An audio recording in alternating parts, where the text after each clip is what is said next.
சமீபத்தில் உக்ரைன் அவங்களோட சென்சிட்டிவான இன்ஃபர்மேஷன்ஸை கூகுள் லீக் பண்ணது எவ்வளோ பெரிய பிரச்சனையாச்சு. ஒரு நாட்டோட இராணுவ ரகசியங்களை ஒரு பிரைவேட் கம்பெனி பண்ண தப்பால் அவங்களோட அப்டேட்ஸில் அவங்க பண்ண ஒரு சில குளறுபடிகளால் அது எவ்வளோ பெரிய பிரச்சனை ஏற்படுத்துச்சுன்றதை நம்ம தெளிவாக பார்த்துருந்தோம். இப்போ இதில் இன்னொரு புது விஷயம் இல்லை கொஞ்சம் சென்சிட்டிவான விஷயம் வெளியில் என்ன வந்திருக்குன்னா, உக்ரைனோட இராணுவ விமானங்கள் போலாந்தோட ஒரு ஏர்பேஸில் நின்றுட்டுருக்கு. ஆக்சுவலாக ரஷ்யாவை பொறுத்த வரைக்கும் உக்ரைனுக்கு நாட்டோ நாடுகள்லேருந்து உதவி வருதுன்றது தெரியும். ஆனால் எந்த ஏர்பேஸ் மூலயமா வருது, எந்த விமானங்கள் மூலயமா இது கொண்டு வரப்பட்டு இருக்கு, என்ன ரூட்ஸை இவங்க பயன்படுத்திட்டு இருக்காங்கிறது இப்போ வரைக்கும் மேஜராக தெரியாது. ஆனால் கூகுள் மூலயமா இப்போ அந்த சம்பவங்கள் வெளிச்சத்துக்கு வந்திருக்கு. ஸோ இது கூடவே இன்னும் நிறைய விஷயங்களை நம்ம இதில் பார்க்க போகிறோம். குறிப்பாக ஜெர்மனிக்கு ரஷ்யா இப்போ ஒரு செகண்ட் சான்ஸ்ன்றது கொடுக்கறதுக்கான முயற்சிகளில் ஈடுபட்டிருக்காங்க. ஐரோப்பிய ஒன்றியத்துக்காக நீ ரஷ்யாவை எதிர்த்துக்கிட்டீங்கன்னா அதன் மூலயமா உனக்கு என்னென்ன விளைவுகள் ஏற்படும். அது மட்டும் இல்லாமல் ஜெர்மனியோட ஃபாரின் மினிஸ்டர்லாம் இன்னைக்கு ஒரு விஷயத்தை உடச்சி பேசியிருக்காங்க. இது எல்லாத்தையுமே நம்ம இந்த பதிவில் பார்க்க போகிறோம். ஸோ வாங்க வீடியோக்குள்ளே போயிடலாம். நான் உங்கள் இருக்கேன் தமிழ் புக்ஷன் டிபி ட்ரெண்டிங்ஸ்.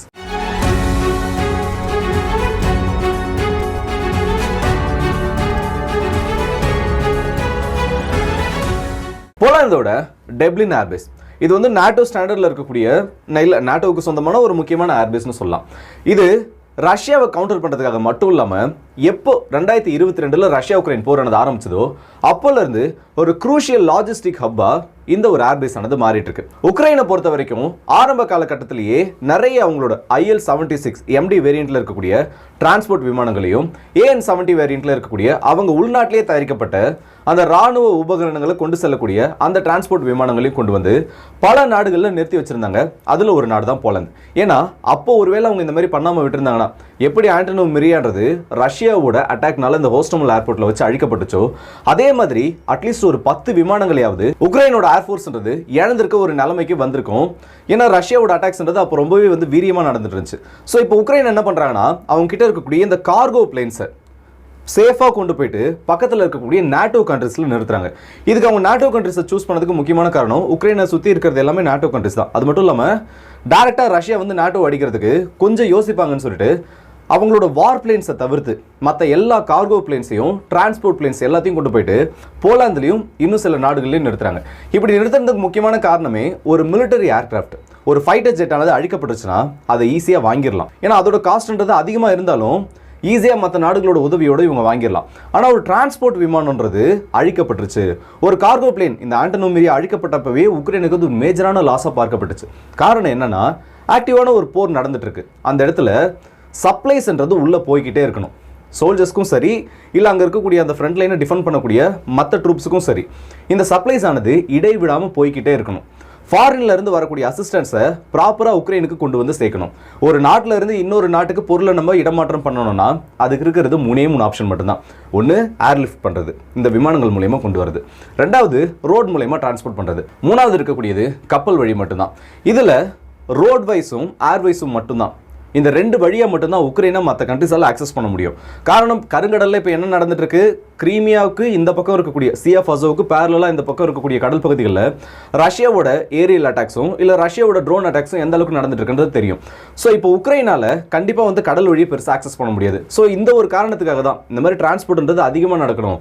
உதவிகள்ன்றது நாட்டோ நாடுகள் கிட்ட இருந்தும் மற்ற நாடுகள் கிட்ட இருந்து அதிகமாக வரணும்னு இந்த விமானங்களை கொண்டு போய் அங்கே ஒழிச்சு வச்சிருந்தாங்க. இது எல்லாமே நல்லா தான் போயிட்டு இருந்துச்சு.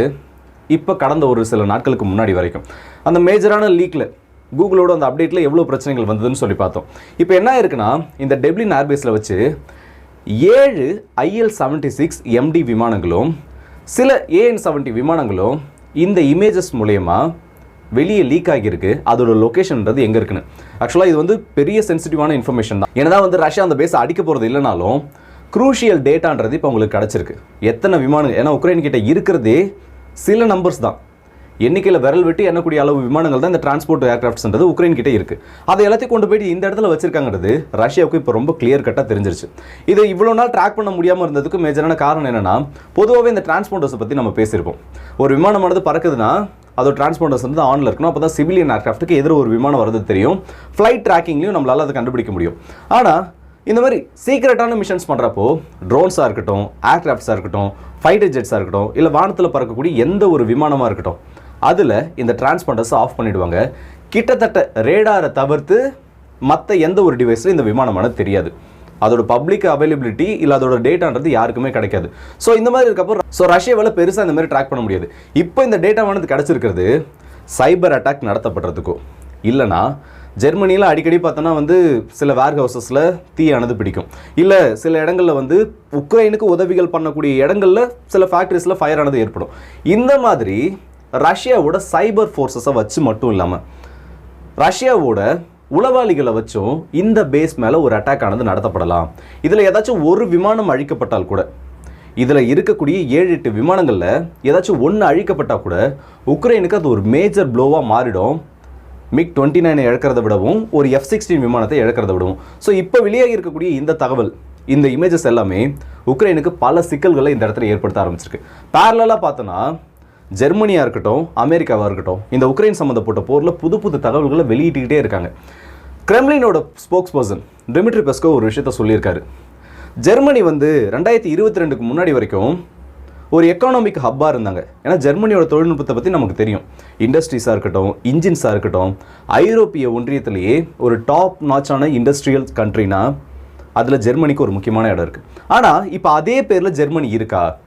ஒரு 2.5 வருஷமாக இந்த யுத்தமானது நடந்துட்டு இருக்கு. ரஷ்யா உக்ரைன் போர் நடந்துட்டு இருக்கிறதுனால யூரோப்பில் எவ்வளோ பெரிய இம்பாக்ட் ஏற்படுத்தியிருக்கின்றத இந்த ஜெர்மனியை ஒரு எக்ஸாம்பிளாக எடுத்து நம்மளால் பார்க்க முடியும்.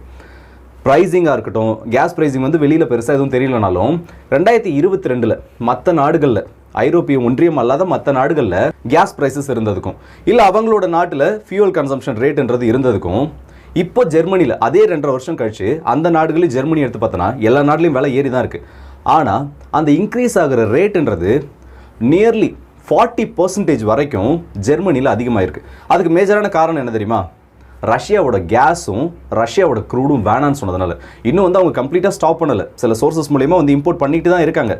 இருந்தாலும் ரஷ்யாவோட கேஸ் வேணான்னு சொல்லிட்டு மேஜர் சோர்ஸை கட் பண்ணதுனால இவ்வளோ பெரிய ஹைக்குன்றது ஜெர்மனியில் ஏற்பட்டிருக்கு. இது வந்து நார்மலான மக்களுக்கு பெரிய சேஞ்சாக தெரியாது. ஏன்னா நார்மலாக அவங்க யூஸ் பண்ணிட்டு இருக்கிறத விட ஒரு சில டாலர்ஸோ இல்லை அவங்களோட லோக்கல் கரன்சிலையோ கொஞ்சம் ஒரு சின்ன ஸ்பைக்கு தான் தெரியும். ஆனால் இதில் மேஜர் அஃபெக்ட் ஆகிறவங்க யார் தெரியுமா? பெரிய பெரிய இண்டஸ்ட்ரியை, பெரிய பெரிய கம்பெனிங்க எல்லாமே இந்த கேஸை டிபெண்ட் பண்ணி தான் இருக்காங்க. மலிவான விலையில் ரஷ்யாவோட கேஸ் கிடைக்கிறதுனால மட்டும்தான் ஜெர்மனியால் இவ்வளோ பெரிய பவர் ஹவுஸாக மாற முடியுது. இவ்வளோ நாள் அவங்க இப்படி தான் இருந்துட்டு இருக்காங்க. இப்போ திடீர்னு அது எல்லாத்தையும் கட் பண்ணுறப்போ மேஜராக இந்த இண்டஸ்ட்ரியல் கட்டமைப்புன்றது அந்த இடத்துல பக்காவாக ஒரு அடி வாங்கும். இப்படி அடி வாங்குறப்ப என்ன ஆகுனா, ஜெர்மனி அவங்களோட ஊர்லேயே இதையெல்லாம் சரி கட்டுறதுக்காக மற்ற நாடுகள் கிட்ட இருந்து அதிக விலையில் இது இம்போர்ட் பண்ண வேண்டிய தேவை வரும். இதுக்கான மெயினான காரணம் என்னென்னா, ஜெர்மனி கிட்ட பெருசாக எந்த ஒரு நேச்சுரல் ரிசோர்ஸும் கிடையாது. இந்த க்ரூட் ஆயில் சம்மந்தப்பட்டதோ இல்லை நேச்சுரல் கேஸ் ரிசர்வ் எதுவுமே ஜெர்மனி கிட்ட பெருசாக கிடையாது. மோஸ்ட்டாக அவங்க நம்பியிருக்கிறது எல்லாமே மற்ற நாடுகள் கிட்ட இருந்து தான். ஸோ இப்போ ரஷ்யா என்ன ஒன்று சொல்லியிருக்காங்கன்னா, ஜெர்மனியை பொறுத்த வரைக்கும் அவங்களோட அந்தஸ்து இல்லை அவங்களோட அந்த ஒரு ஸ்டேஜை யூரோப்பியன் யூனியனில் கொஞ்சம் கொஞ்சமாக இழந்துக்கிட்டு இருக்காங்க.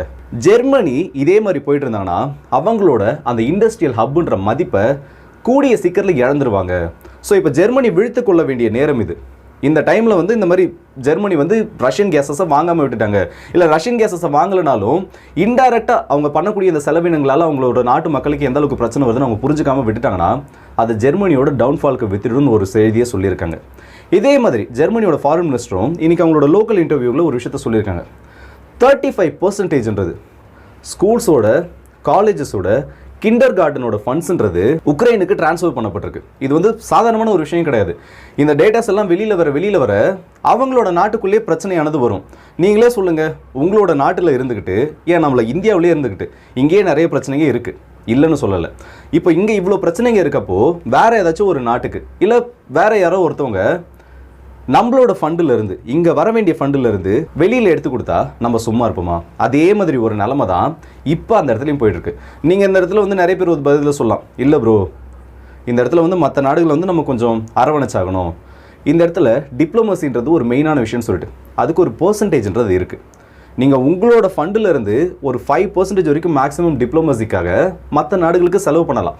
அது உங்களோட ஒட்டுமொத்த நாட்டோட ஜிடிபியில் எவ்வளவு பர்சன்டேஜ் இருக்கிறது முக்கியம். இங்கே ஒட்டுமொத்தமாக ஸ்கூல் ஃபண்ட்ஸில் இருந்தும் எஜுகேஷன் ஃபண்ட்லேருந்து 35% வரைக்கும் போயிருக்கின்றது அக்செப்ட் பண்ண முடியாத ஒரு விஷயம்தான்.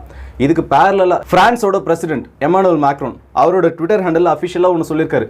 அமெரிக்கன்ஸ் வந்து அவங்களோட இன்ட்ரெஸ்ட்டுக்கு எது தேவையோ அப்படி ஒரு நபரை தேர்ந்தெடுத்துட்டாங்க, ட்ரம்ப்பை தேர்ந்தெடுத்துட்டாங்க. ஏன்னா அவரோட பாலிசின்றது அமெரிக்கா தான் ஃபஸ்ட்டு, என்னோட தாய்நாடு தான் எனக்கு முதல்ல, அதுக்கப்புறம் நீ எங்கன்னா அடிச்சுக்கிறியா அடிச்சுக்கோ, நீ எங்கன்னா வெட்டிக்கிறியா வெட்டிக்கோ, இந்த மாதிரி ஒரு கான்செப்டில் இருக்கக்கூடிய ஒரு ஆள். அவங்க விழிச்சுக்கிட்டாங்க. ஐரோப்பிய ஒன்றியமும் ஐரோப்பிய ஒன்றியத்தில் இருக்கக்கூடிய நாடுகளும் எப்போ இதே மாதிரி ஒரு விஷயத்தை யூரோப் ஃபர்ஸ்ட்ன்ற ஒரு கான்செப்டுக்கு நீங்கள் வர போகிறீங்க. அவங்க மற்ற நாடுகள் எல்லாம் வெளியில் வராங்க, இவ்வளவு நாள் இருந்த ஆட்சின்றது மாறுது, சரி. இப்போ ஐரோப்பிய கண்டத்தை பொறுத்த வரைக்கும் நம்ம அந்த மாதிரி ஒரு மென்டாலிட்டியில் இல்லை. மற்றவங்களுக்காக பார்த்து நம்மள நிறைய விஷயங்களை நம்ம காம்ப்ரமைஸ் பண்ணிட்டு இருக்கோம். இதையெல்லாம் எப்போ நம்ம ஓவர் கம் பண்ண போகிறோம்னு ஒரு கேள்வியையும் கேட்டிருக்காரு. ஸோ ஐரோப்பிய ஒன்றியத்துக்குள்ளே நம்ம ஒரு வீடியோவில் பார்த்துருப்போம், ட்ரம்ப் ஆட்சிக்கு வந்தால் நிறைய சலசலப்புகள் இந்த இடத்துல ஏற்பட போகுதுன்னு சொல்லிட்டு. இப்போ தான் எல்லாம் ஒவ்வொன்றா ஆரம்பிக்குது. இது வெறும் ட்ரைலர் மட்டும்தான். ஒரு பக்கம் உக்ரைனுக்கு உதவுறதுனால ஜெர்மனி புலம்ப ஆரம்பிச்சிட்டாங்க. ஜெர்மனியோட அந்த எக்கனாமிக் ஸ்டேட்டஸ்ன்றது கீழே இறங்க ஆரம்பிச்சிருக்கு. இன்னொரு பக்கம் மேக்ரோன் இப்படி பேசிட்டு இருக்காரு. இதுக்கு நடுவில் ஒரு டேட்டா வந்து கிடச்சிருக்கு. ஜஸ்ட் இந்த ஒரு மேப்பு பாருங்க. உக்ரைனுக்கு ஒரு 50 பில்லியன் உதவி அமெரிக்காவால் அறிவிக்கப்பட்டுச்சு.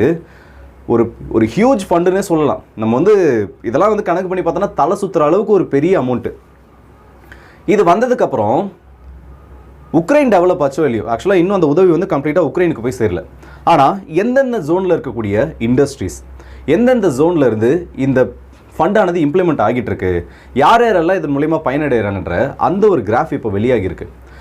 உக்ரைனுக்கு உதவி பண்ணுறோன்ற பேரில் அமெரிக்காவோட இந்த வெப்பன் சேல்ஸ்ன்றதும் வெப்பன் ப்ரொடக்ஷன்ன்றதும் ஸ்கை ராக்கெட் வேகத்தில் போக ஆரம்பிச்சிருக்கு.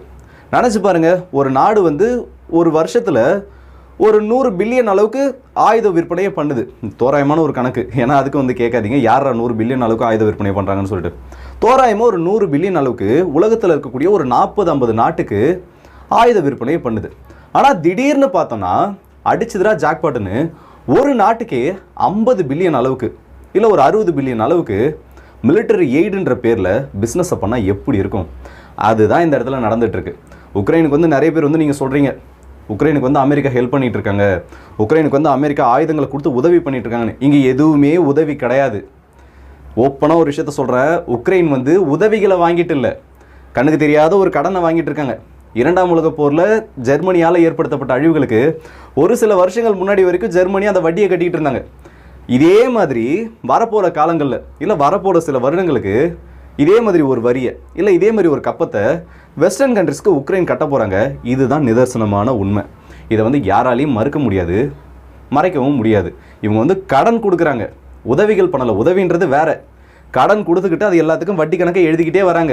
அது என்றைக்கோ ஒரு நாள் உக்ரைனுக்கு பெரிய பிரச்சனையாக மாறப்போகுது. ஸோ இந்த வீடியோ பற்றி உங்களோட கருத்துக்களை கமெண்ட் செக்ஷனில் சொல்லுங்கள். அடுத்த வீடியோ சந்திப்போம். அதுவரை உங்கள் விடுபடுறது உங்கள் ஆர்கே.